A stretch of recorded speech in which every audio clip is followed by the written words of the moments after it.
qu'il espère, à mon avis, c'est régler d'abord cette question économique et sociale, qui est quand même le problème principal des Iraniens aujourd'hui. Ça passe par avoir un accord sur le nucléaire, arriver à une levée totale des sanctions, faire repartir l'économie.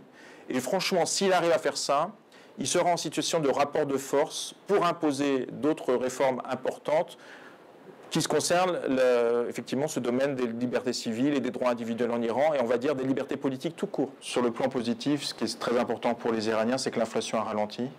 Donc l'inflation qui avait atteint plus de 40% à son maximum sur Ahmadinejad serait arrivée, d'après les derniers chiffres, en avril 2014 aux alentours de 20%, peut-être un peu moins. Donc ça, c'est énorme pour les Iraniens, ça reste élevé, mais il y a eu un ralentissement de l'inflation. Le deuxième point positif, c'est la levée d'une partie des sanctions. On a l'impression qu'il y a un petit frémissement, une petite accélération de la croissance en 2014, c'est-à-dire que la croissance a été sans doute stable en 2013 et là serait sans doute en train d'accélérer.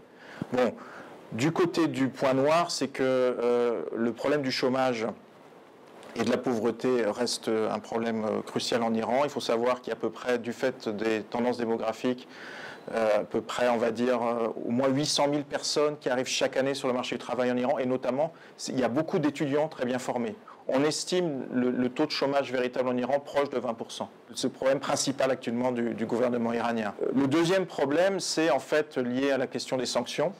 C'est-à-dire qu'on voit très bien que Rouhani n'arrivera pas à faire repartir l'économie iranienne tant qu'il y aura, on va dire 90% des sanctions restent en place dans l'économie iranienne. Il y a eu une véritable aggravation de la pauvreté, des inégalités sociales. On parle d'au moins 18% de la population iranienne qui était tombée sous le seuil absolu de pauvreté. La presse iranienne parle de tous les dégâts sociaux que provoque cette situation, avec par exemple l'accroissement de la consommation de drogue.